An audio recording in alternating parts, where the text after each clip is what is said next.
Stop this madness in the name of your...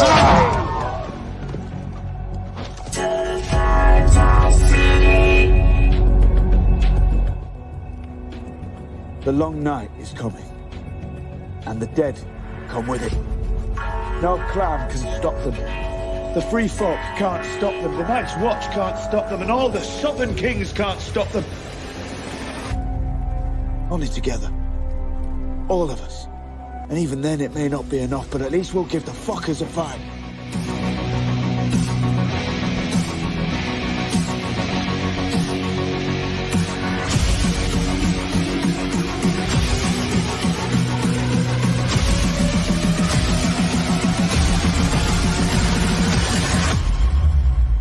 Hello, my sweet summer children.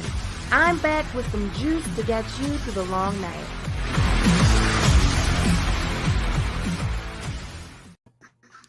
Hello, sweet summer children. We're back with another episode of Direwolf City. My camera is messed up. I ordered a new one. Amazon said it would be here. It's not here yet. So we got to rock it like this. We just got to do it like this. So we're in here and we're going to be talking about the lioness herself, Cersei Lannister. So before we get started, we have a super chat. I'm going to say what's up to the people in the chat.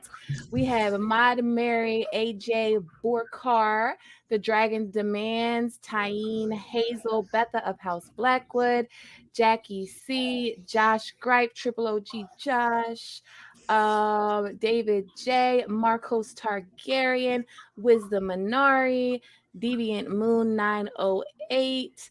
So we're deep in here on this Sunday night.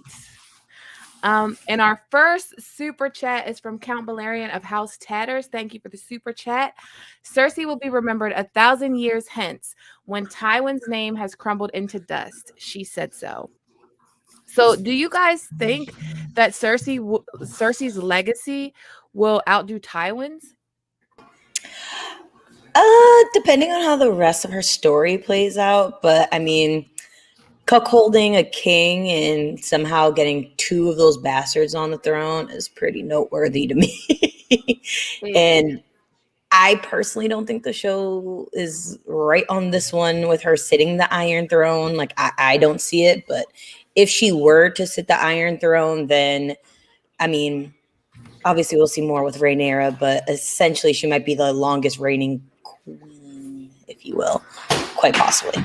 Yeah, I think she could definitely overshadow Tywin. I would love a song at the end of this, a song written about Cersei, because I hate to say it, as bad as Cersei is, I love that bitch. Like, I love her. She's a great baddie. She's a great villain. My queen. Mm-hmm. Yeah. The mad queen, evil queen. Beth of House Blackwood asks, where's Alicia? Alicia can't be here tonight, but she will be back next week. Sending Alicia all the positive vibes. And also, people were asking after the last stream about the book club and the Discord. And if you want to join that, Nim has posted the link in the chat. And you can join that if you want to. Mandy, do you think she will outdo Tywin? I think so. Yeah, I think everyone loves a good scandal. And that bad news travels faster than good news, you know? And I think that it's something that once, like, the story is done and over with and everything goes down, that it's going to be so bad. Like, on her side of it, she's going to do so much, like, shit that people will be talking about it for a while. Yeah. It's funny, Ara, that you mentioned Rhaenyra, because I found so many parallels between the two of them, and I can't wait to get into that. I'm so excited. Girl, Ooh. yes. I know. Like, honestly, I'm gonna throw this out there. This is wild speculation, guys. Super early, right out the gate. I would not be surprised if Dany fed Cersei to a dragon. I swear to God, I would not be shocked. Somebody's getting eaten by a dragon. I don't know who, but Cersei, Varys, and Aegon are like my top contenders on that list. But I'd love to see it. yeah, I think I'd love to all see three. it. Go for big. Yeah. I mean, all three of them. That's a badass way to die. Getting I ate mean, by a dragon. we She know she's supposed to deserves get that. I know she's supposed to get choked out, guys. Before you guys start coming at me in the comments, I know I'm hip. I know the prophecy. I get it, but I'm just saying, which dragon hatched first? We don't know. We don't know. We don't know. See, So We any just one of know them the could be the biggest. little brother. We just know the biggest and the meanest or the biggest and the baddest is Drogon. yeah. So it'd be Rhaegal that eats her, which is Yeah. great because named after Rhaegar, and Rhaegar fucked her over too. So Exactly. Yeah. So we have a super chat from John Lang. Thank you for the super chat. How long is Cersei valuable, useful in King's Landing? She's kind of surrounded. So to me, Cersei is useful forever and always because Cersei is a Lannister. And in Westeros, your name means so fucking much. Like Starks, those great houses, they're so, even if they're like, even like when they're like take for example Sansa. Even though her house was overthrown, she's still a Stark, so people found use for her. Arya, she's still a Stark. Like these great, like even like bastards like Edric Storm, like useful because of their bloodline. So I feel like she's gonna be valuable just because of her name and because of her children. Not only that, but as currently the most senior House Lannister family member in King's Landing, since Kevin, went bye-bye at the end of A Dance with Dragons. So she's going to have to be very, very important because one, she's going to obviously be the head of the household in that regard. She's the king's mother. So, and the way Tommen is essentially kind of controlled between her and Marjorie, she's going to be very valuable, especially with the absence of Kevin. And I mean, we don't really know how well Mace and Tommen's relationship is, but I still guarantee he'd lean more towards his mom than anybody else. But And that's just me. she's not she's not dumb either. Like I feel like the show kind of made her more like she's paranoid for sure. She's definitely paranoid. She definitely does some things without thinking, but and and she that's only going to get definitely. worse. Oh yeah, it's gonna get worse. The Once more she and finds out more. about Kevin and Pyncelle, it's going to Yeah. get, her paranoia is going to get so much worse because she's going to think that it's either the Tyrells or the Sand Snakes. Mm-hmm. Maybe even Tyrion somehow in this crazy delusional world of hers. Yeah, Probably. She blames him for everything. she always. Yeah. Actually, I think Varys says that too. He's like, she's gonna find a way to blame the people that you mentioned. Like, he's like, oh, I know how she's gonna react, and I needed her to react this way. But I think I want to throw this out now. There's a very common misconception that people think Cersei is dumb. Cersei is not dumb at all. Does she? How do I put it? Her mind is somewhat in the right place. Like she knows what she needs to do. She just somehow always finds a way to muck that up. Like even Kevin Lannister, right before he's about to die, says like, "Oh, now I see why Cersei was actively keeping the Tyrells like as far back as she could from power, because like they get it out like a little bit, they take a mile, and like so he even acknowledges like, oh no, she had a point on that." And I feel like if she wasn't as paranoid, or if she wasn't a woman, not to bring up that classic argument, I feel like But people it's would think true, about her though. a lot differently, because Ned does a lot of dumb shit, and he does more dumb things than Cersei does, and nobody besides me sits here and calls him dumb all the time. So I just want to throw that out there. Cersei played the shit out of Ned Stark. Like she played the shit out of him. Yeah. I call Ned dumb too. He's a moron. Yeah, he's an idiot. But like Cersei, I think Cersei's ego gets in the way, but like you said, she knows what she has to do. She doesn't mind doing it. Like she said, I think it's in Feast for Crows, and she was like talking about killing Jon Snow, and she was like, Catelyn Stark was such a wimp. If I was her, I would have strangled that Jon Snow in his cradle. And I'm just like, and she's like, oh, and she's left this filthy task to me, so now I must kill Jon Snow. And I'm like, she doesn't, like, she owns who she is. She doesn't like front about who she is. But another thing about Cersei is you cannot have 3 bastards as a queen by a king, be fucking your Right. brother forever and keep that And then shit bitch a about someone secret. else's bastard. Like, no, but keep that shit a secret. Like, you gotta be smart to be able to do that. You gotta be smart and devious and sneaky as hell, like, to be able to do something like that. But I just want to say thank you to Jalabar Zoe for the super chat. If you have a question, just put it in the chat. We have another super chat from Aaliyah Williams. Thank you for the super chat, Aaliyah. She says, been waiting for this all week. I was gonna say, Jalabar, good luck with those trials coming up that you got in the next book, whenever that comes out. Wishing you all the best of luck. I had saw in the chat that someone said she's impulsive, not dumb. And I agree. Very, very impulsive. I think if she took a little bit, her and Jamie are both very, very impulsive people. Mm-hmm. And that's where Tyrion, like, I have a theory because it has to do with their zodiac sign and when they were born as to why they're super impulsive people versus Tyrion. But Gemini. Story for another day.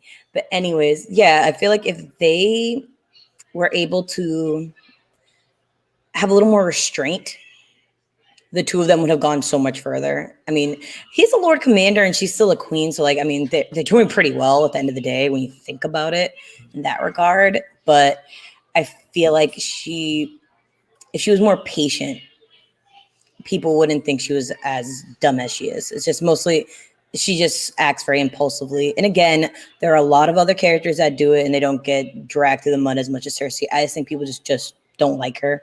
I mean, let's be real, she's an asshole. Yeah. She's crazy. She's crazy, but that's what makes her fun. And I'll just say, like, for the show, for like season 8 of Game of Thrones or just Game of Thrones in general, I just want to say this because we're talking about Cersei, but Lena fucking Headey played the fuck out of Cersei Lannister. Like, the absolute. No one else could have been Cersei. No one can be Cersei. Even like when I read Cersei chapters, I picture Lena Headey. And it made me so mad in season 8 when she was like, basically just, I don't think she had hardly any speaking lines, maybe like 3. And she was kind of just like staring out of the window. And like, she just looked out the window and drank her wine. It was like, what the hell? But I will say this forever. Lena Headey walked so the rest of them could run. Like, she carried it. There were episodes that she carried Game of Thrones. I'm gonna be honest, between her and like Charles Dance, oh my god, they're like the two most, in my opinion, like some of like the best casting. Like, I cannot picture anybody else portraying like those characters besides them. Oh, and I want to throw this out there, and then Conleth Hill as Varys. Yeah, but that's House Lannister actually has a pretty strong cast for Game of Thrones. Like, because you have Peter Dinklage, Nickelodeon Costco Walmart, Lena Headey, and Charles Dance. Like, that's a powerhouse right there. That's probably why so many people like House Lannister. I love House Lannister. Also, even when you look at even the kids, like Jack Gleason, I felt so bad he retired from acting because he played such a good Joffrey. And like, if you look at interviews of people that are like, he's like the most delightful person in the world. He's like the exact opposite, but that goes to show how talented he is. And then the second actor that played Tommen, that played, I think, Martin Lannister as well. Martin, yeah. Yeah, I'm totally forgetting the actor's name, but I've seen him in like a bunch of other stuff. I think he was in that movie I just watched. Doesn't matter. I think his name's like Dean something. Are him and Marcella still dating? That I am not quite sure of. Oh, Dean Chapman. Oh, it came out. But yeah, no, I like him. He's good. But yeah. I mean, casting for all of them was amazing. Yeah. Yeah.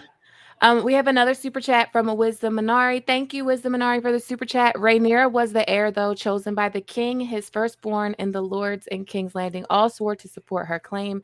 Then the Hightowers acted up. The Hightowers are such pieces of shit. I can't wait for House of the Dragon. Want to get all right with the Hightowers? I just want to throw this out. If Otto Hightower wasn't hating on Damon so bad, so None of many it would have problems happened. could have been avoided. Like, you could just sit there and just shut up and let him have kids first before you try to like impede on anything. Like, you just set yourself up for failure. Yes, but I can't stand he him. did. Oh my God, I can't He stand him. he cut his nose off despite his face. Yeah. We have a super chat from Grace Jackson. Thank you for the super chat. Is that a Ravens jersey you have on? If so, Yes, it is. Go Ravens. That's my team too. And she says, "Yay, I finally caught the live stream, sending love and gratitude for all the exceptional content." Thank you very much. Jai Kakar said, "Oh my God, House of the Dragon has new photos. We need a video." Okay, I'll try to do that. I'm off work the next 2 days. I'll try to do that, but I'm also covering American Horror Story right now. And it's taking up a lot of my time, and I'm not the most efficient with it right now. But yeah. So about Cersei. So I wanted to talk about the Maggie the Frog prophecy because I feel like that is a big chunk of Cersei's motivations in the story. That's like her paranoia, the more she sees these prophecies coming true, the more her paranoia grows, the worse she becomes. Actually, I think it's funny is in her last POV in a dance during her walk of atonement, she was doing so good, like holding her head up. She's like, "I'm not gonna cry. They're not gonna see me cry. I'm gonna be so good." And then she just sees something, like she sees somebody in the crowd, and it just reminded her of Maggie the Frog. So then she just like envisioned her, and like just like the prophecies started coming to her mind, and then she just starts sobbing, like she just can't control it at that point. And I feel like, how do I put it? That's not a good sign. Yeah. Yeah, like she completely lost her shit. And I'm going to be the first to say this, and I've been saying it. Tommen is going early. In wins. Like, in wins. I actually think Marcella is going to be the last one standing. Out of the three siblings, she's going to obviously die eventually, but I see her lasting a little longer than Tommen. Just a little bit. Tommen, they're going to chew Tommen up and spit him out. Yeah, like I think he's way too soft for the position that he has. Oh yeah, and then I think when Aegon takes King's Landing, they're going to take. If Tommen's still alive at that point, they're going to kill Tommen. Oh yeah, I've expanded on that in like our Fagon video about how I think that's going to be a point of contention in his camp. But check that out if you haven't. But anyways, yeah, no, Tommen's out of here. Like he's gonna go. And I also think Euron's the person who might kill her if she doesn't get eaten by a dragon. See, I think Tyene and Nymeria are on their way to King's Landing right now. And Tyene has been told to pose as a septa to get in with everything going on. And I think she's going to poison him. Cersei? Or Tommen? No, Tommen. I think Tyene is going to pose as the septa she's been told to, and either go to him saying that she's, offering counsel or consolement or whatever, because I think Marjorie's going to be found guilty, right? So Marjorie, I think, is going to get her head cut off pretty early on because her trial is not too far after Cersei's. And I think that the High Septon is going to want to stay in good with Cersei because she's going to be found innocent, right? And she's the one that put him in power. And so Marjorie's going to be found guilty. She's going to get her head cut off. And Tyene is going to go there under the guise of like consoling him or maybe even carrying a last message from Marjorie. And she's going to poison him with what is the one that they use in the show? The one that like takes days. The long kiss or something. Long farewell or something like that. Something like that, yeah.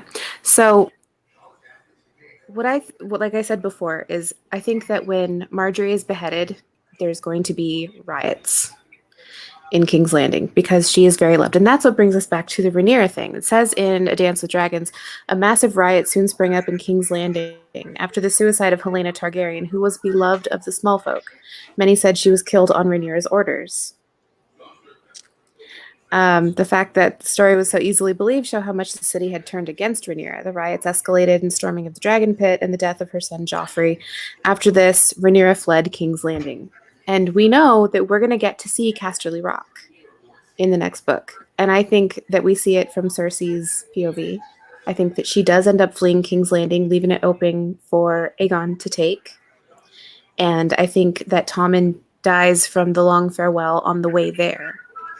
To Casterly When Rock. she gets to the rock, right. And I think that when she gets to the rock, she's just completely broken. And then Marcella finds out, and I think she kills herself. I think she's the one that kills herself, not Tommen. I was just about to say with her killing herself, they could probably break off the engagement to Trystane, and she just falls into like really sad despair because she loves him so much, and she's like Sansa, where she has like these fantasies. But Trystane's actually a nice kid. He's not Joffrey. You think Marcella's gonna pull like a Arthur Dane? I mean, a Shara Dane, where she like throws herself from a tower, just walk into the sea. Yeah. Oh. I was gonna say, when you were saying all that, I was like, oh, wait a minute. What I was thinking is, so you know how like they said, oh my God, what was his name? They said it was kind of like a priest that kind of riled up the crowd to storm the Dragon Pit. Mm-hmm. Right. Even though I think it was a maester, but anyways, I think they're going to kind of reverse, rather than turning on the royal family, they're going to turn on the church. Because they're going to see, because figure the High Septum and the Sparrows, they're the ones that are going to be actually convening this trial and passing that judgment. So if they do find guilty, they're going to be all folk will be pointing their fingers at them. Right, for Marjorie's death. For Marjorie's death. So I can see that. I think just like with Rhaenyra, I think that they're going to think that it was on Cersei's orders. Oh, so the only reason why I don't think that, and again, very, very, is the fact that the Faith made Cersei walk through the streets booty ass naked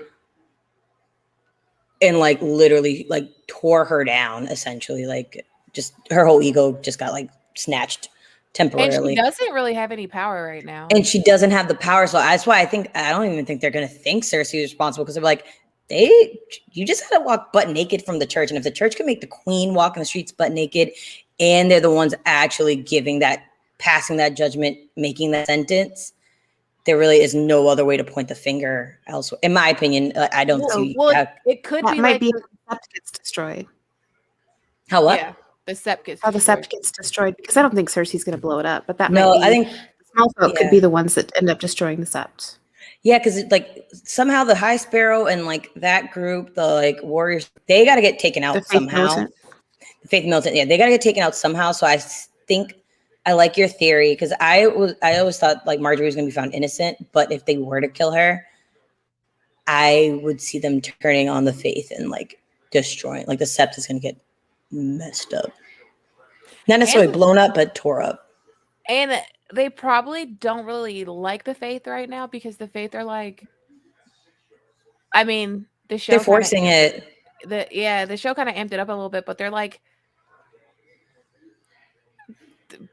they were like busting barrels of wine and shit, like in brothels, no drinking, brothels, no fucking, no nothing, like get the fuck out of here, Stannis. Yeah, all the recreation is gone.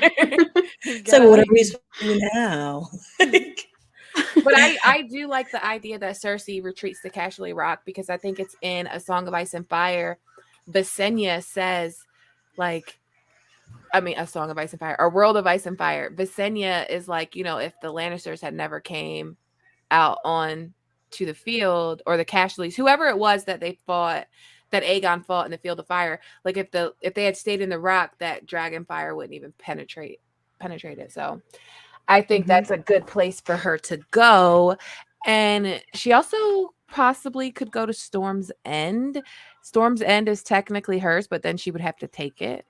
It's technically her kid, like her kids. Only reason I don't see her doing that is the fact that Aegon, we know he's there. Yeah, right. I was gonna say she'd be walking right into Aegon. Yeah, and I'm assuming by the time her trial ends and stuff like that, they're kind of like fully aware of what's going on in that area of the world, if you will.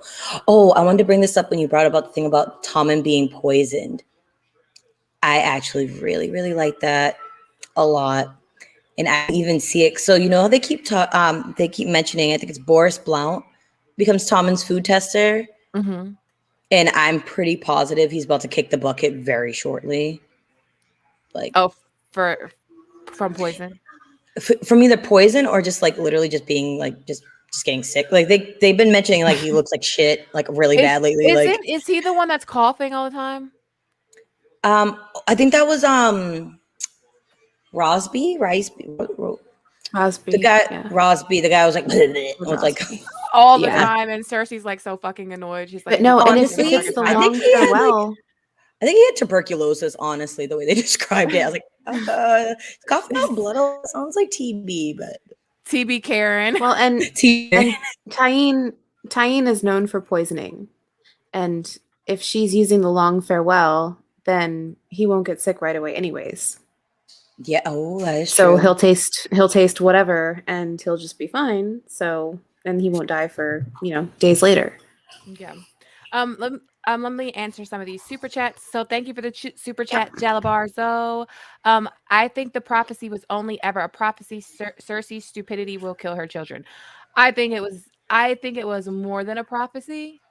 I mean, I think it was prophecy for real. Like, I had this theory that that's why Sybil Spicer never was loyal to Rob, because Sybil Spicer is actually the granddaughter of Maggie the Frog. So Sybil Spicer knew if Maggie told Sybil like this prophecy, Sybil would have known that Rob was never going to be king, because it doesn't really make sense for Sybil not to be loyal to Rob, because first of all, Rob's making your daughter a queen should he be successful.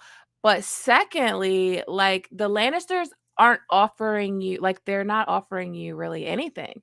They're basically offering you bastard born children. So you would rather be loyal to the Lannisters with bastard born children than Robb Stark, who's making your daughter a queen. And I feel like the only way you would make that choice is if you already know he'll never be king. Only reason I disagree with you on that one is based on her age, she most likely was alive for when Tywin was taking out the Tarbecks and the cast. Oh my god, Tarbecks in the rain. So personally speaking, if I knew that was happening, like my liege lords taking out people for slights like that and literally like drowning out family in a tunnel, I would do what he said, because at the end of the day, like, Rob's still a kid. This is Tywin Lannister we're speaking of here, and at the end of the day, Tywin actually did beat Rob. He got the upper hand. So like, long-term decision making, she kind of made the better choice, because I mean, Rob lost Tywin at the end of the day, and her daughter wouldn't have been queen anymore after that. Right, but she had to have some kind, to me, in my opinion, she had to have some kind of inside knowledge, because the only reason Rob lost was from treachery, like some bullshit, because he had won all these battles. Like, it looked really promising for Rob when he went back to the twins, and then it was just like Rob it was a mix of treachery and a lot of stupidity on a bunch of fronts. Like, first of all, Brandon Stark would never ever have married Jane Westerling. He'd have been like, oh, that was fun, move on. And by Brandon Stark, I'm not talking about Bran, I'm talking about his uncle, like the one that died, the Wild Wolf. He would never. Gene, like, right now, Gene Stark would be walking around the crypts of Winterfell. Yeah, exactly. About Rob. She really would. Like Barbara Dustin. Brie Dustin. Yeah, that's why I don't like that whole like concept that people think like the North is all like super honorable and upholding of like moral values. That was just Ned, and Ned was kind of like the lame of his siblings, because like Lyanna and Brandon seemed fun, in my opinion. It's probably why they died early, or too much fun. But it's the wolf blood. But yeah, no, Brandon would never like. But again, like, it's Tywin at the end of the day. Like, it's scary as hell. That's why everybody waits till Tywin's died to start fucking with the Lannisters, because they're like, oh, finally. Absolutely. Yeah. Finally, you Tywin, can do something. Tywin was was the not shield. stupid. He was. That's why I like the show when I think it's Jamie. I think it would be season 8 when Jamie confronts Tyrion about him killing Tywin. Like, you fucked this for us, right? It was Cersei. Oh, Cersei? Do you know what you Mhm. did when you fired that crossbow? She's left like, it you open. destroyed us. Like, Jamie and Cersei have every right to be mad at Tyrion for that. I would be mad at Tyrion. Like, granted, yeah, your dad wasn't going to kill you. He was going to send you to the wall, but you didn't know how to keep your mouth shut. Mm-hmm. It's hard for me to find fault in Tyrion for killing Tywin, but like if I was Tyrion, I would have killed Tywin. If I was Cersei and Jamie, I'd have been mad at Tyrion for killing Tywin. Tyrion shouldn't have been marrying random ass whores that he's met. Like, I'm sorry. Like, what is she gonna for us, bro? I don't care if you liked her. It's not. It's not the time it's the only person that probably ever showed him like genuine love besides Jamie. Whoop-de-doo, Basil. Like, like in this day and age where it's like they had political marriages, love does not even matter. Like, you are literally the heir to Castle Rock. Like, yeah, Tywin has these hoop dreams of like Jamie somehow taking Castle Rock. He was never gonna give that shit to Tyrion. No. He wouldn't. He would have given it to one of his nephews before he gave it to Tyrion. He would have Randall Tarley'd Tyrion's ass before he fucking gave him Castle Rock. The thing is where I was accident is if Tywin were to die and Tyrion is, and not only that, but I feel like I don't see like Kevin or Gemma. I always mix up which one it is, but Tywin's other sibling. Yeah. I don't see either of them telling Tyrion like, no, you can't have it because your dad can't. Like, because they both are like, Tyrion's like your son. Like, if anybody's your kid, it's that kid. So I think they actually have the confidence of leaving. Because like once Tywin's dead, what are you gonna do, bro? You're dead. Like, you can't. Yeah, you're not here to actually control anything. So I could see them being okay. Like, yeah, no, you got that. That's true. That is probably what would have happened. Yeah. We have a super chat from No. She said, I'm not sure. I think Cersei will go the Sand Snakes and Aegon into a trial of the 7 against the Mountain by revealing his identity and win. I think that is an amazing idea. We could put game mixed in with this. Hell yeah. If it's a trial by 7, because obviously not all the Sand Snakes are old enough to fight or present. But get a couple Sand Snakes, maybe throw the Mountain in there for good measure. Not throw John Con in there so you can give everybody grayscale. Yeah. Throw John Con in the mix. Kelly Johnson, Gray, what's up with them bars to chalk out Tony Teflon? Thanks for the super chat, Kelly. I don't rap anymore.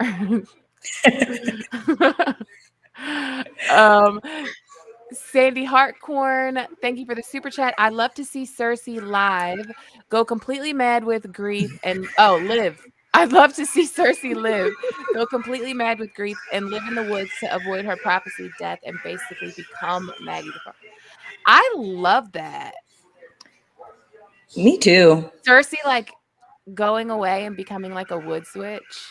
She'd suck at being a wood switch though.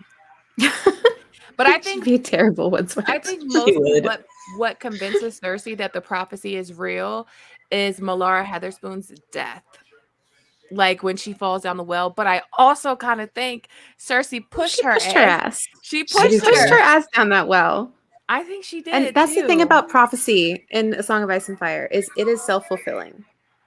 People are so focused on this prophecy that they make it happen.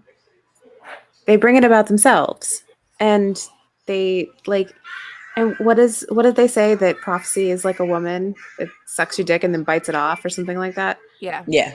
Like it's always gonna fuck you over because you do it to yourself. What I just thought of is like, oh God, Cersei's so funny. It's like if Cersei did live in the woods, I'm just like imagining Lena Headey, and I'm like, I can't see it, but I'd like to see it. I'd love to see it. Because I'm just like imagining her with like that like awful wig that they gave her like at the end of the series. Oh man, the wigs. The wigs. I feel like Daenerys' wig was always fire though. Oh, always. She had the best wig. Also, speaking of those photos, young Rhaenyra's wig looks amazing. Just throw that out there. I can't Yeah. wait. The new pictures are so good. I'm so excited for House of the Dragon. Like I could combust when I think about it. Like I just want to see it. I want to see it so bad.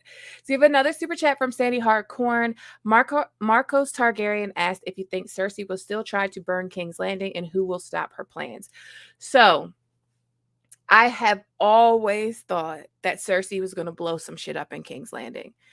And the reason I think this is because Jaime, like in Feast, Jaime is like looking at Cersei when Cersei burns the Tower of the Hand, and he's like, oh my God, like she has that Aries look. Like I've always thought if there's gonna be a mad queen in this story, it's gonna be Cersei. Like we've already seen her do some wild shit, like giving the girls to Qyburn. Like that girl, like that was the most fucked up shit. One of the most fucked up moments I've ever seen in the books, where like she convinces those people, I forget the girl's name, and her husband to like to like kill Bronn. The Stokeworth. The Stokeworth. Yeah. Lawless. Lawless's sister. Yeah. And Felice. her man. Felice. Sounds like phallus. So she convinces her, like she convinces them, she invites them over for dinner, convinces them, you know, like kill Bronn, and then they botched it. I think the guy dies, the husband dies, and the girl like comes to Cersei for help, like, yeah, I did this thing for you, and now he's dead, and like Bronn has the castle now, and Cersei's like, oh, sweet child, here, have some honey wine, and I'm gonna give you to Qyburn so he can torture you with his science experiments. Like, how fucked up is that? Like, that's some dark, twisted shit. So I feel like the most poetic thing to happen to Cersei is Cersei do some Mad King shit in King's Landing and Jaime kill her. Yeah, I was gonna say I can see her blowing some shit up. It's just a matter of the opportunity to do so. Right. Because I feel like if she's not gone by the time Aegon arrives in King's Landing, then once they do come to try to take the city, I do see her trying to blow some shit up. Could you see Cersei in an allegiance with Aegon? I don't think so. No. But if Tommen is dead, she may try to... Oh, no, because Ariane's there. I was going to say if she tried to break the thing, but Aegon wouldn't want no parts because, like, you're a Lannister. No. You're lucky I'm letting you breathe right now. Like, she might try it. She might try to maybe, like, finesse John Con a little bit. Like, hey, boo. But I don't think so. I don't think so. I'd love to see that shit. I don't think she's going to be in King's Landing. Yeah, I don't think if she's in there, she's going to try to, like, she's not going down without a fight. Like, they're going to have to, like, I don't know how. I think in the show, so much of her and Aegon were combined that a lot of what we saw Cersei do is what Aegon's actually going to do. So we know that grayscale is going to start spreading, and that's going to be like a big issue in King's Landing once they get there. But like all through the Stormlands on the way there, it's going to be an issue as well. Oh my goodness. I just realized he's literally just like spreading that whole thing everywhere. Everywhere. I mean, he's got a glove, but like, is that going to do anything? Like, and once it starts to move, I was thinking is what if they gather all of the infected and burn the bodies, not knowing that there's a wildfire cache? They did that before with the spring sickness. They put all the that's bodies what I'm saying. In the dragon pit. They put all the bodies and not knowing that there's a wildfire cache and it explodes, and that was actually Phaegon that did it and not Cersei. I like that idea because then that cash could obviously set off like a chain reaction of a few of the other ones. Because Right. I don't think they got all the pots when they went to go make, like Tyrion's chain Blackwater ship boom boom Oh, because they thing. don't even know where they all are. They don't, and like I wholeheartedly believe like Eris had a lot. Like a lot. And I think even before Eris, like other Targaryens were probably stashing stuff around. Like they're a bunch of cuckoo banana people. So I wouldn't be surprised if there's wildfire literally everywhere in King's Landing. I feel like Cersei and Euron are gonna be a pair. I feel like Euron is super fucking powerful. Way more than he is on the show. Like he has the Iron Islands. And the Iron Islands might not look like much, but there's a very magical element to Euron. And I feel like the personality that Euron has and the personality that Cersei has, they would get along really well. And the Iron Islands are right near the Westerlands. Yeah. Mhm. And if Cersei goes to Cashley Rock, we know one of Euron's big things was attacking Lannisport. But like, bro, you don't even have to attack it. She's gonna open the doors for you. And Where are they right now? They're on the Shield Islands, The right? Shields. Working their way up the Manderley. Yeah. Oh, well, Not the Manderley, the Mander. if we're going by area. Sam's chapter, Euron's in Old Town. Yeah. That's right. Because the flag was seen in the water. Right. Oh, just so you guys know what I'm talking about. In the pre-released like sample chapters and Sam's, we view our Sam video where we go into that in more detail. But yeah, Euron's in Old Town. Yes. We have another super chat from Wisdom Minari. Thank you, Wisdom Minari. Tywin was in communication with her. I'm assuming he's talking about Sybil. We see in the chapter when Jaime takes River Run, although we don't know for how long they had an understanding. That's true. We do know that Sybil was actively giving Jean moon tea so she would not get pregnant by Rob, telling her, oh, this is going to get you pregnant. This is going to make you fertile. This is going to make you have kids. But actually, it was birth control. And that, like, Jaime Lannister is disgusted by Sybil Spicer. Like, Oh, yeah. disgusted. He can't stand He her. lays into her. Yeah, I But really want her Sybil to be was the the one- prologue. I do too. Me too. And Sybil was the one that was like pushing Jane at Rob. Like, go and comfort him. He's lost so much. Go and comfort him and nurse him back to health. And so this was like her ploy all along was to get in with Rob. So she had to have been working with Tywin since the very beginning. I mean, unless she came up with that whole thing on her own and said, "Hey, Tywin, look what I did for you." But that seems more like a Tywin play to me. Yeah. That he was in her ear from the very beginning. Because Well, I I was wonder gonna how say, they if were they have, communicating. I'll say if they have like scouts and stuff like that along the way, Mhm. like he would know that Rob was heading towards the crag, Golden Tooth, the crag, Gold- wherever. wherever, the Westerling house with the seashells. It's by the Golden Tooth, I think. It's been a long day, guys. The Westerling house is the crag. Oh, it is a crag. Yeah, so I definitely like obviously they'd have riders and scouts and like ravens. So like I could see him be like, "Hey, they're heading to you. You want to do me a favor? Have your daughter use her feminine wiles because that seems to be very effective." Which it is, but yeah, honestly, a lot of that also has to go with Kat's terrible negotiation skills.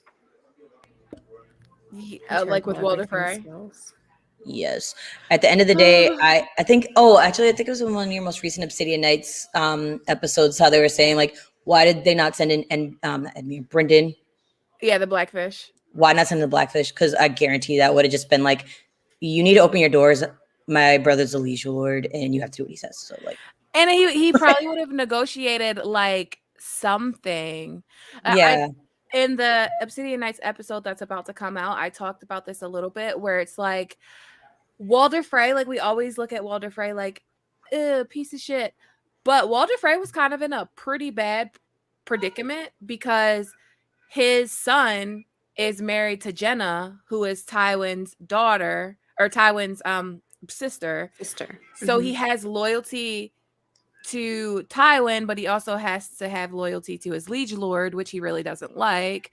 And his liege lord really doesn't like him. Hoster Tully really doesn't like Walder Frey either. So he's kind of in a pickle.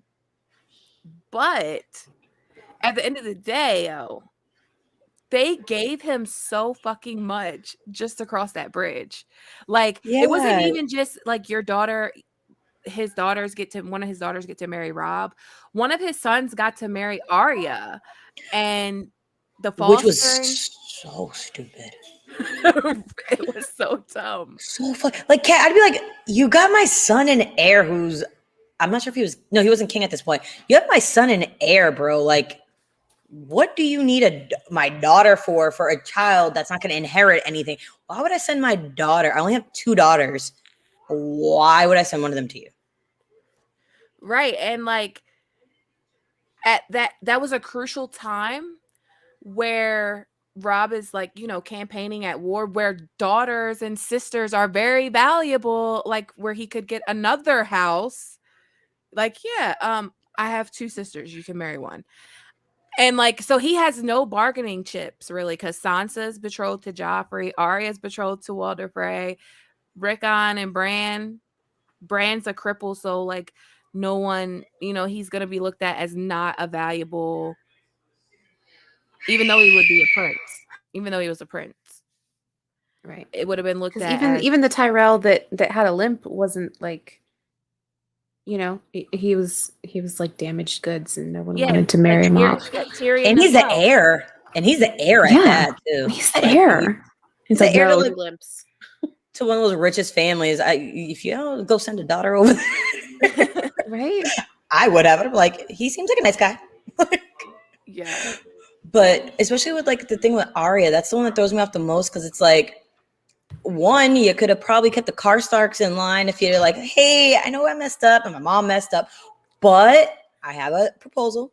Here's my sister for one of your many children. Yeah. Let's make it work. Like, you could have. He didn't have anything, like anything, except for Rickon. Rickon was his only bargaining chip.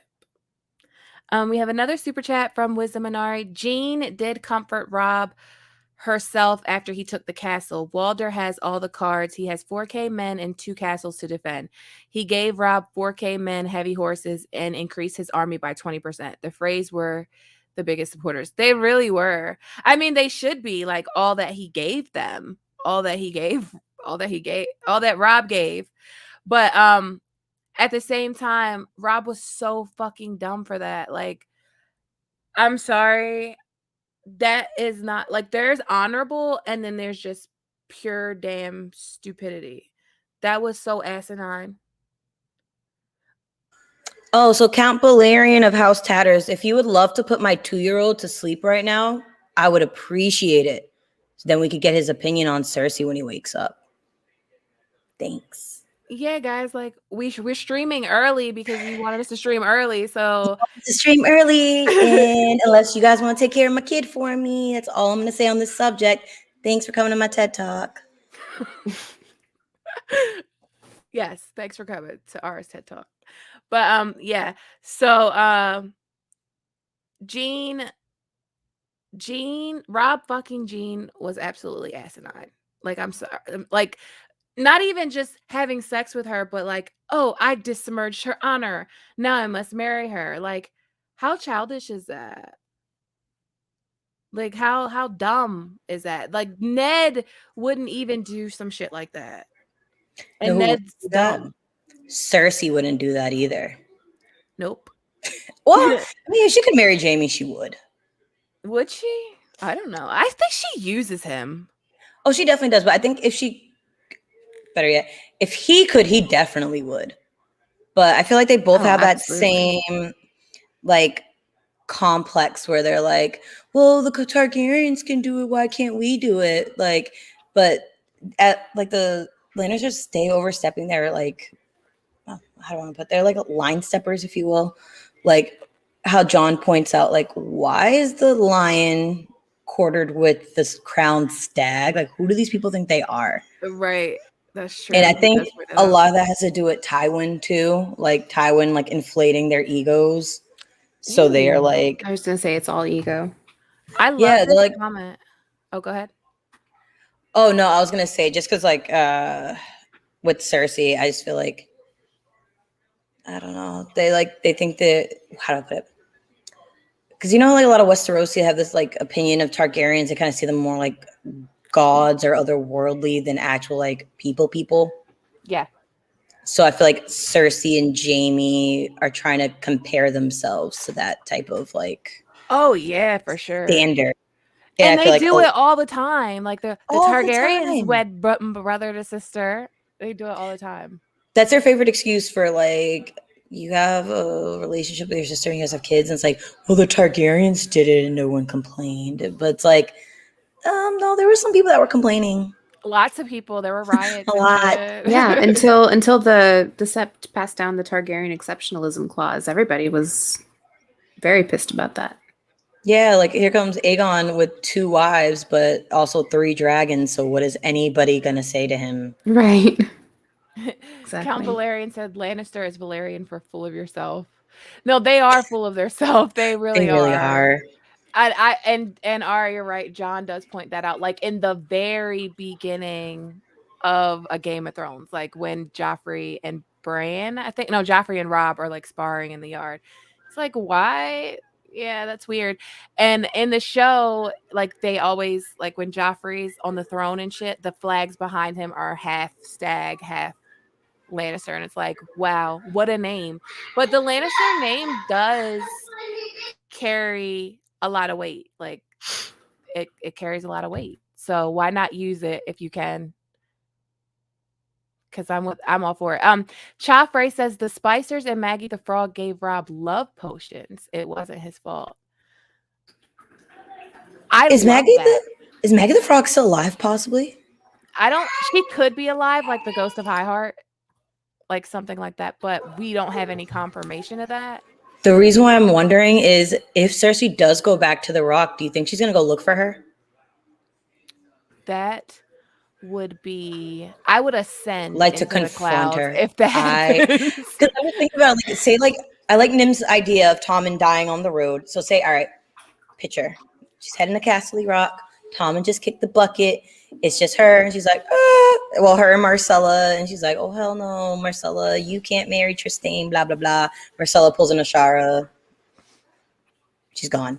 And now she's like, I'm going to go find that woods witch if she's still around here. And I'm going to burn her damn head down. It's like, I could see her doing that shit. because I think it's funny, like when I think it's in one of Cersei's chapters when Marjorie gets arrested, she's like, ha, and she said the younger queen was going to take me down, jokes on her. And it's like, Cersei jokes on you. She hasn't even shown up yet. She's still in the East. Like, Yeah, because Marjorie's never described as, so beautiful. She's never been described as like the most beautiful woman in the realm, as like Cersei was when she was a teenager, and so Cersei has fixated so much on Marjorie because she's the one that's there. Yeah, I think It's blinded her to everything else going on. If we had a POV from Cersei early on, the thoughts that she has about Marjorie, she likely had about Sansa as well. But we didn't have a Cersei POV at that point. Right. and she even comments about Sansa's beauty too.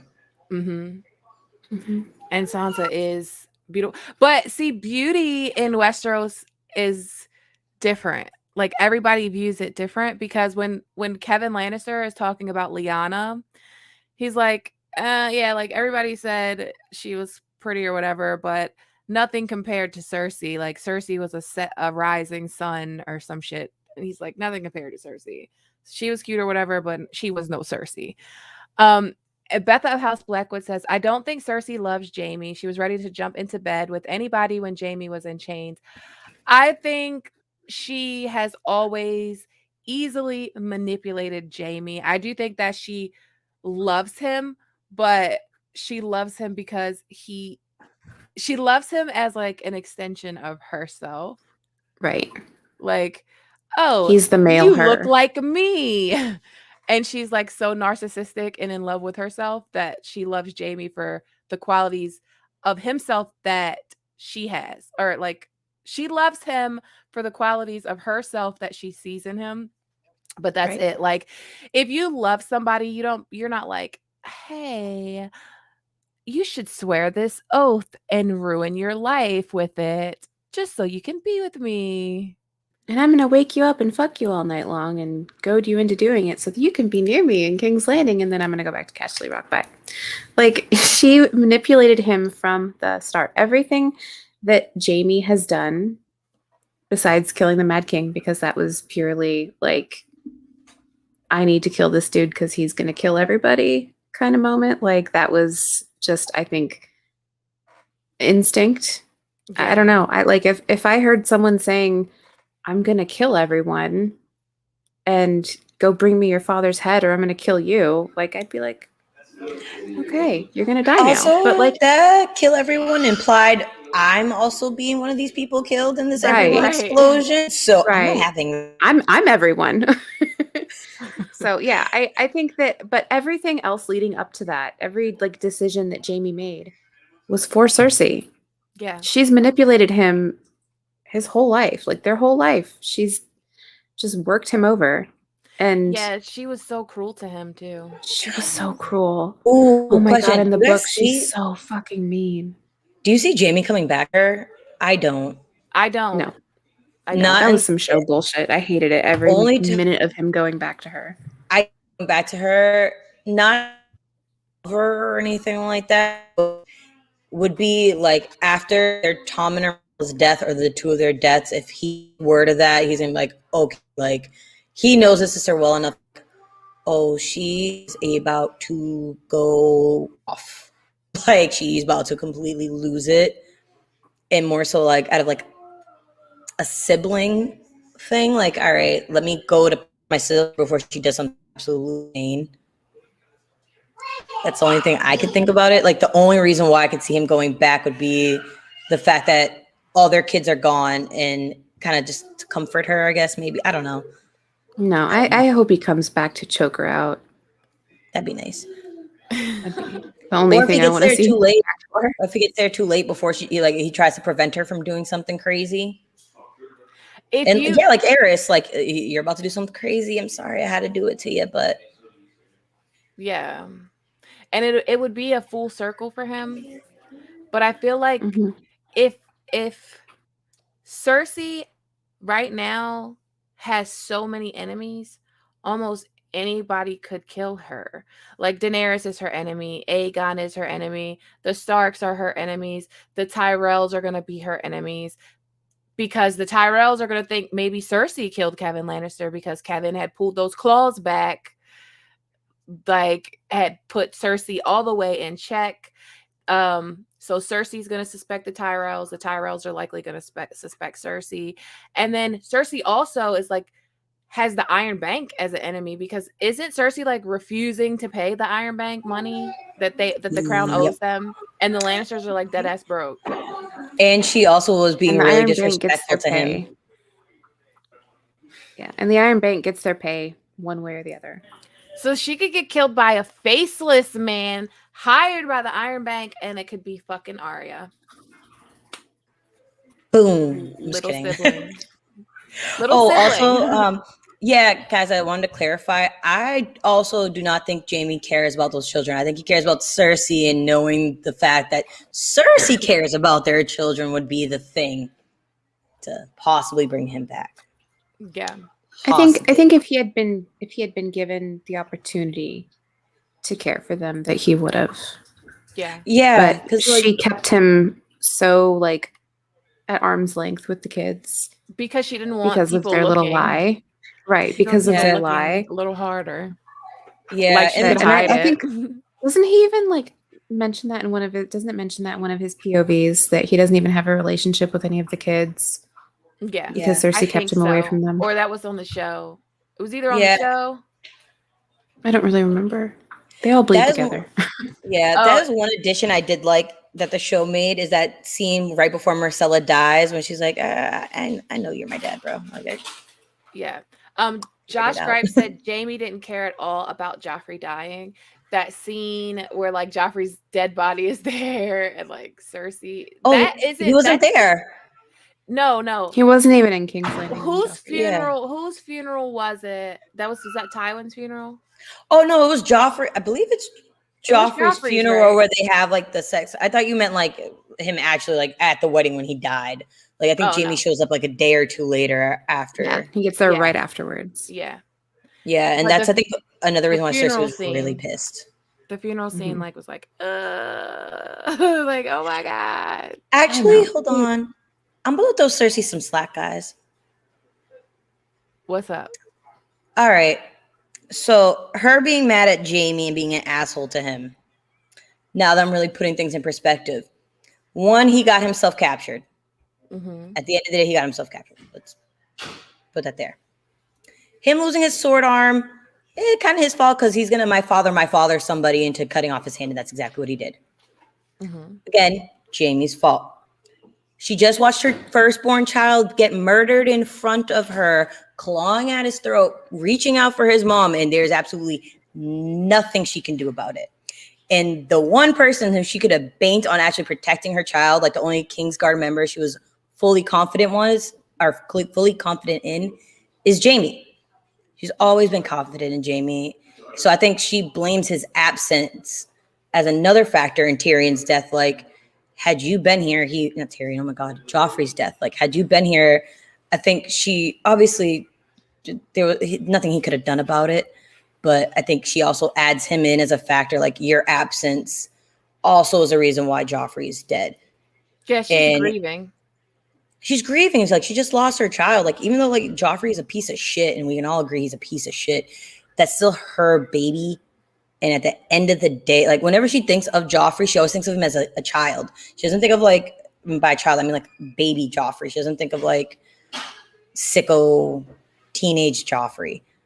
So it's like, you know, I mean, she just lost her kid, and then you're coming in, you don't even got a hand, you're dirty. Like, leave me alone. Like, don't touch me. I'd be so mad if I were her. What's the Mirish lady's name? Taina. Her and Tyene or Taina. Like, yeah. They clown the fuck out of Jamie. Did y'all pick the shade up that they throw? Like Taina's like Jamie comes in and Cersei's kind of like sitting there and Taina's like, oh look, it's your warrior brother. Like, and Jamie's like sword hand is gone and it's pretty fucked up. Carl Easy said Jamie literally said he'd take his hand back before asking for his son back. Because Joffrey's a cunt. Like, nobody. Even Robert said it. He's like, Ned, I'm gonna need your help with this one because I don't even know where he came from. Like, I don't. Whose kid is this? Like, yeah, like he was cutting up kittens and shit. And that's the thing about when people talk about madness or like that evil shit in a Game of Thrones or in a Song of Ice and Fire. There's usually signs of it. That's why I was so pissed off when they were like, Daenerys, Mad Queen, Daenerys. I'm like, first of all, these Targaryens that they talk about that go mad and these inbred people like Joffrey that they talk about go mad, like they do as a child, you can see it happening. Like with Maegor the Cruel, I think he like butchered a horse because it like threw him off of it or something. Yeah, like harming animals is a sign of being like not okay. Yeah. Oh, Gregor Clegane, Clegane. His Cuts brother's face. Yeah, Aerion Brightflame. I mean, if you read Tales of Dunk and Egg, you know how sadistic he was before he drank Wildfire. Joffrey cutting up kittens and Cersei pushing Melara down wells. There's you can always look back on the childhood. He's a second generation inbred child. I just thought about that. Whoa, yeah. Tywin and Joanna were I'm not sure if they're first cousins or second cousins. They're cousins, doesn't matter. They're cousins. First cousins. Oh, yeah. So you have first cousins and then a brother and a sister after that. They're lucky only one of their kids came out tapped. Let's be honest. Yeah. Mm-hmm. Like, because Myrcella and Tommen seem like really lovely children. They probably get that from their grandma. But because I'm sure isn't their mom or their grandpa or their dad. When she's like, I think she's coaxing Tywin with the kittens. I mean, Cersei's coaxing Tommen, like, yeah, you can play with the kittens if you do this. And I'm just like, King's Landing, the Iron Throne is going to shit him out of the bottom of it, like straight up. Actually, it's funny you brought up the thing with the kittens. I didn't even peep that Rhaenys' kitten was attacking Tommen's kittens in one of the chapters. In the epilogue, when Kevin goes to join Cersei and Tommen. So this is literally right before Kevin bites the dust, if you will. But they're having a conversation about Tommen's kittens and stuff like that. And he's like, yeah, the bad cat was being like mean or something like that. And he's like, the bad cat? They're like, yeah, you know, the black cat, the missing ear and stuff like that. Like, yeah, Balerion is like, the OG. Oh, he is. And like, I guess there was like another one. They said like, oh, he like attacked Joffrey once. And I was like, that cat's getting justice. Like, yeah. He jumped up on Tywin's plate. Like, he's like, Balerion is literally walking around that castle like, this is my block, bitch. Like, all of you can get the fuck out of here. Like, that's how he's working. What if Balerion takes out Sir Pounce? Oh, he's like, this is vengeance for my mom. The cat bowl. The cat bowl that was fuck promised. A game bowl. Give us cat bowl. Sir Pounce versus Balerion. Give us that. Winter Star said he stole Tywin's chicken. Yeah. If Joffrey didn't kill Ned, how different would this story be? It'd be super different.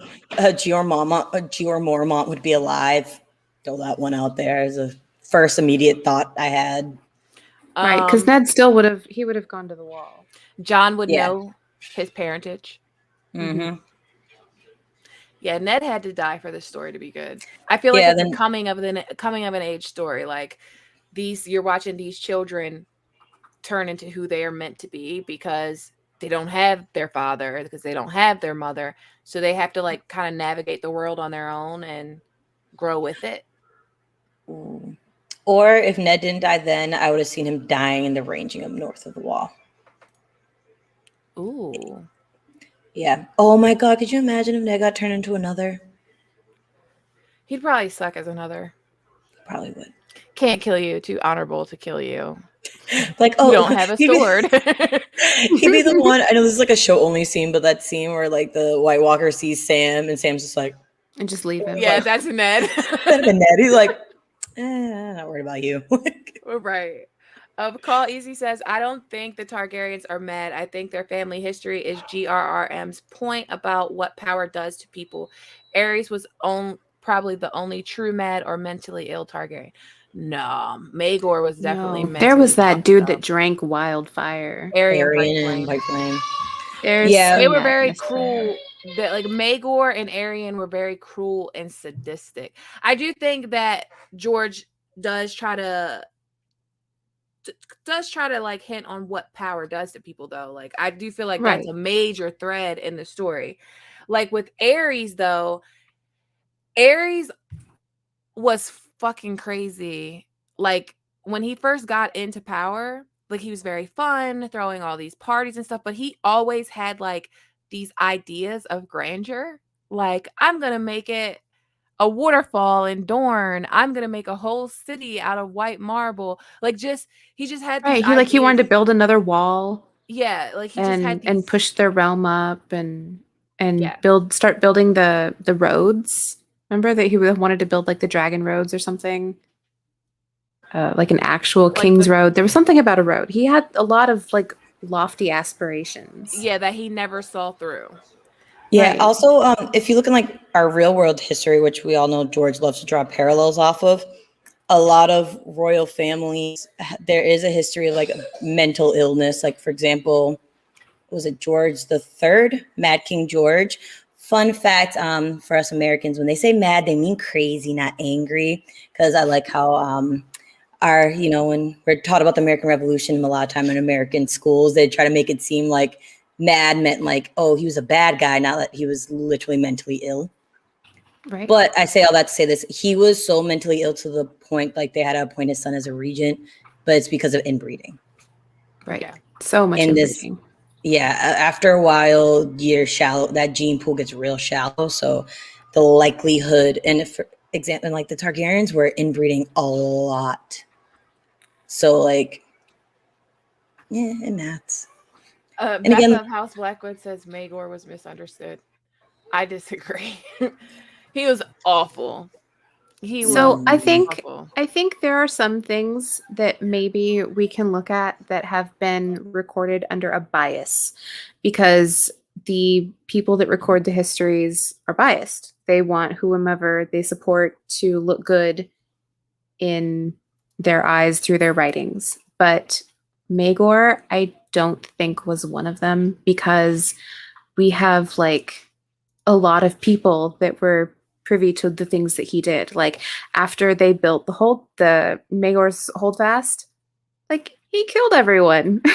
Yeah. There was no way that they could say, "Oh no, he was biased. He killed them nicely." No, he literally murdered everyone so that no one would know the secrets of the keep. Like he was not a good man. He may not have done everything, but he was so bad that I don't think they had to lie on him. Yeah, and it's He like was not a good dude. the shit he did to Aegon, the shit he did to Rhaena, like the shit he Right. did to his wives. Like if you just take those minor things that he did, like yeah, he did some badass shit, but at the end of the day, like they don't call him the cruel for nothing. Like anytime you hire, like imagine hiring a construction workers to build your castle and then say, "Oh, I'm killing you now. I'm killing you because you know the secret. You know my secrets." Someone did put in the comments that where'd it go? Child of Persia. That was a wise decision to murder people so they didn't know the secrets of the Red Keep. This is a Song of Ice and Fire. I agree. Wise, but still ruthless and cruel. Yeah. Like I don't have the heart. Never for said that it was. shit. Oh, I wouldn't have done it, but I get why he did it. It's not cool though. I mean, No. And going along with the especially- biased histories, if you think of like Jaehaerys and Alysanne, Jaehaerys could not have been as like pristine as he was portrayed in the histories. Oh, but Septim Barth was in love with him, so his wife straight up left him for a while, and they were just like, "Oh no, he just needed a break." No, there was some shit going on that you don't want to talk about because you were fucking in love with him. So like we have a lot of very and George does that on purpose. Like we have a very long list of really unreliable narrators. Oh my gosh, Septim Barth is like the original John Con. It's so cute. Right? Big John Con vibes. Oh shucks. Let me get that other super chat. Sandy, thank you for the super chat. Nim, do you post writings of your theories and ideas anywhere? I'd love to read them if you're hesitant to start a channel of your own. When are you gonna start that channel? We've been talking about this. For now, Sandy, I post them in our Discord server. And I type out these long, convoluted theories, usually at 2 or 3 o'clock in the morning. And then we talk about them the next day once like the rest of the normal people wake up. If you're not a member of the Discord, you should definitely think about joining because we have a lot of really awesome theorists in there. So if you're not, I'm going to post the link in the chat right now. There it is. And you can come and read them in there. And meanwhile, everyone else is joining the combo. Peer pressuring me into a channel. So I will. You could do hair and discuss a Song of Ice and Fire theories at the same. I know because you guys didn't even let me get my Bobby B theory out last week, and I was just like, we didn't. Like, fine, I guess I'll go talk about it in Discord. Sorry. Don't be sorry. I'll make that'll be my first video. I'll make a video of that. And dye your hair yellow for House Baratheon. Okay, I'll dye my hair yellow. We have another super chat from Wisdom Minari. He wasn't mad. He was evil and ruthless. He was obsessed with having an heir. He killed thousands, torture, rape, etc. It's very Tywin in his rationale. Yeah. I mean, I'd rather play with him than against him. Oh, yeah. Oh, there's this comment. So we go Cersei, right? Yes. Was it? I could be pronouncing it wrong. Is it Jay or Jai Kakar? He said, he said, Cersei killed Septa Unella ALR already, I'm assuming, in the books. She has not killed her yet, but do you guys see her? Because that is actually one of my favorite scenes is when she's pouring the wine on her. And she's like, I told you my face was gonna be the last thing you ever saw. You know, But, I used to love that scene until like they started talking about the behind the scenes shit. And then you find out that the actor actually literally got waterboarded for like hours during filming. She did. Really? Okay. Takes you And back. Sucks. She got up and she had like mad PTSD and like she had to like it was bad. I felt so bad for her. And now every time I see that scene, I'm just like sick to my stomach because I just think of like how because it was freezing cold and she's being waterboarded for hours. Like it breaks my heart. Oh, Yeah, I now didn't know that. I just got sad. Well, thanks. Sorry. Well, my question was, do you see her getting revenge on her septas? Well, not her septas, but the septas. Yes. Yeah. Yeah. Cersei's not the kind to just let that shit go. Yeah, she's not gonna let any slight go, real or imagined, per Tyrion. She's not gonna let that shit roll off her back. Nah. No. She's out for blood. Teflon TV said, what's going on here? A new time slot. Yes, we are on Sundays this time because we couldn't all get together on Friday. This is the best time for us. And our European viewers were like, y'all are going on too late.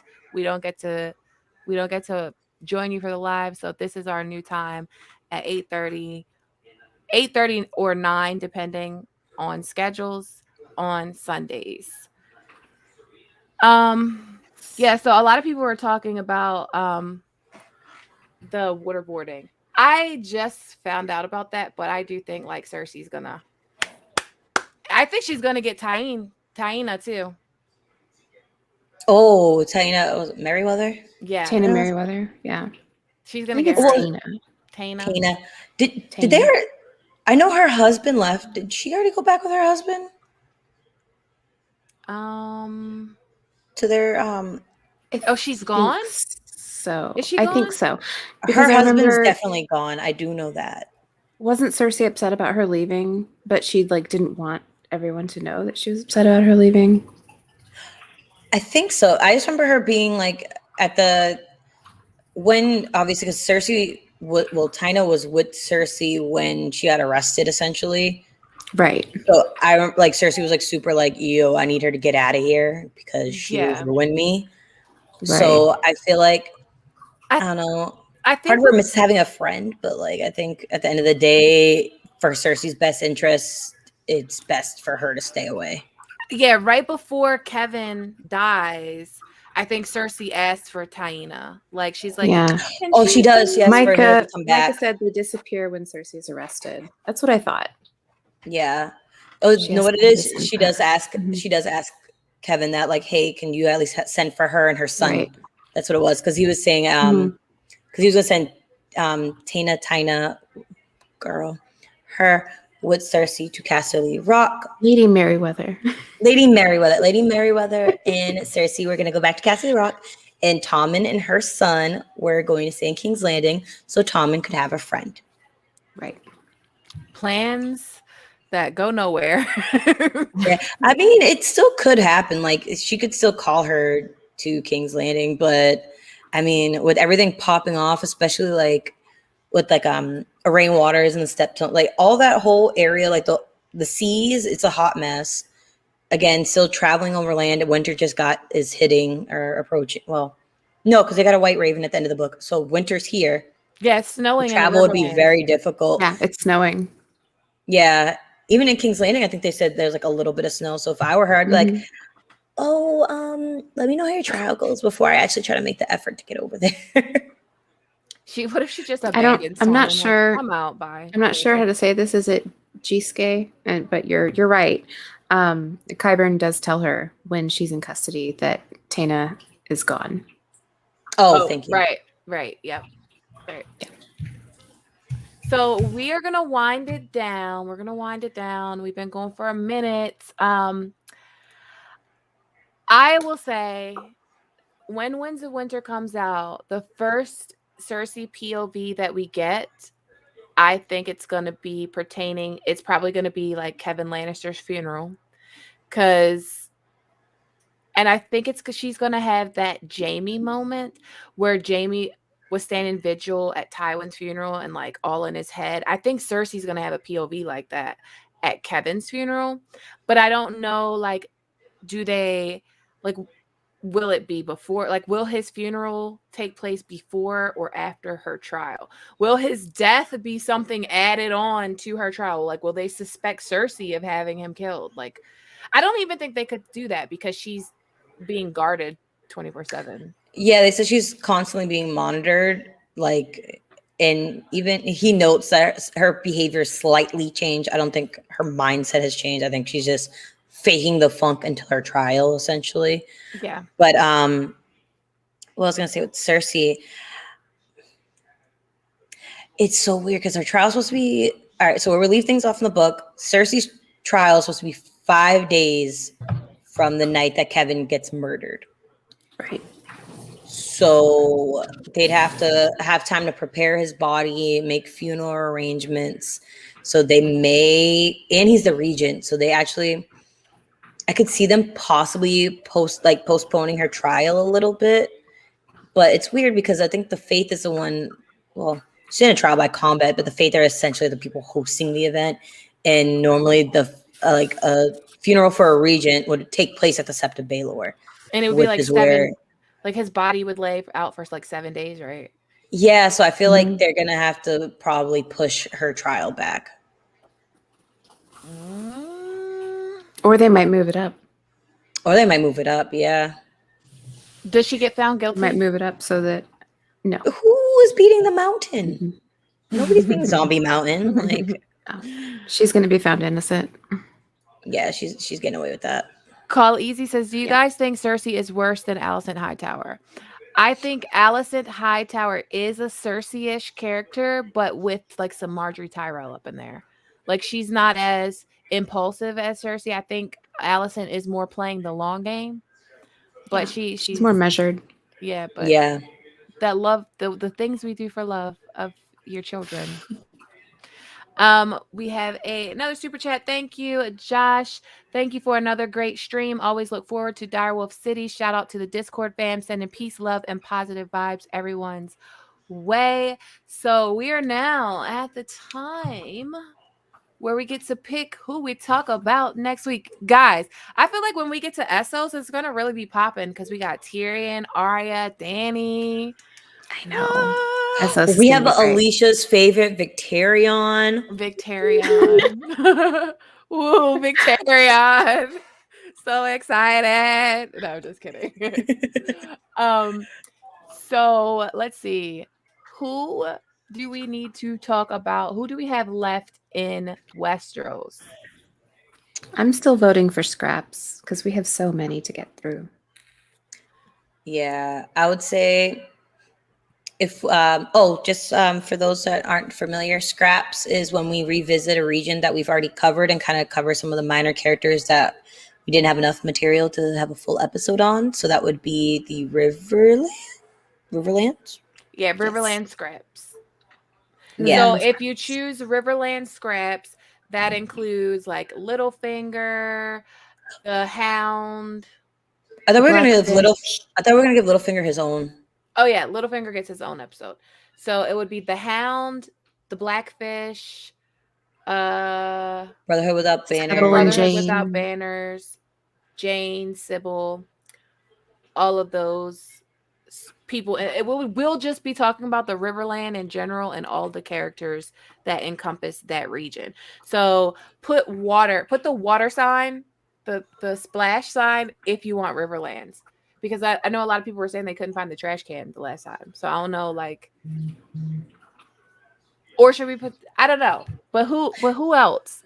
If you want Littlefinger, put a bird. Ooh, and then and my suggestion, just because I'm gonna bring them back up, the sand snakes. If you want the sand snakes, put a snake. So a snake, a bird, or the water for the Riverland scraps. Oh, I saw somebody say this, but yeah, Danny is when we like wrap up like the character predictions. Danny's going to be our last one. Yeah, Danny will be our last one for Winds of Winter. And then we will be moving into House of the Dragon characters and House of the Dragon politics and all things House of the Dragon on Direwolf City. And then when House of the Dragon comes out, best believe we will be on here right after each episode to break it down for you. And then we'll all be doing our individual breakdowns. Well, I know me and R will be doing our individual breakdowns. If Mandy has got her channel up by then, I'm sure she'll do a breakdown. So we have a lot of stuff planned and can't wait for it. And if you didn't know, me and Ara do streams on Wednesdays right after American Horror Story. So if you're an American Horror Story fan, the last week's stream was on my channel. This Wednesday will be on Ara's channel. Going live right after the episode to talk about the episode. So I hope you guys join us if you like American Horror Story. Yep, it's a good time. So you guys can find my channel and me everywhere at I Eat Zebra. Make it simple. It's all one word. Nice. Mandy, yeah. did you have any updates? No. Any updates, Ara? I was gonna say actually, well, I was out of town this weekend. I just got back early this morning, but I am working on that American Horror Story theory I got going for you guys. It just took a lot of research to get this thing together, but it's so good. Like Greg can tell you, I've gone down rabbit hole. So funny story. Ara came to DC this weekend, and I went to see her, and we were at Direwolf City in person. And like we saw a whole robbery and everything. It was a very exciting weekend. So yeah. Just so you guys know, it was not a scary robbery. It was hands down probably the funniest robberies. I haven't seen many robberies in my life, though. I should put that out there. But it was so funny. It was like, I don't know. Slow motion. It was like a so slow weird. motion. Oh my God, did that just happen? Sir, does this happen all the time at your establishment? Like, what's going on? Yeah. Yeah. So yeah, Direwolf City in the flesh. So yeah, Direwolf City. Hashtag Direwolf City. Don't forget to vote, guys. So yeah, bird for Littlefinger, water for Riverland scraps, and snakes for the sand snakes. Yeah, and soon we will be moving to Essos. We'll be moving to Essos in about 2 weeks. And that's when it's going to get crazy.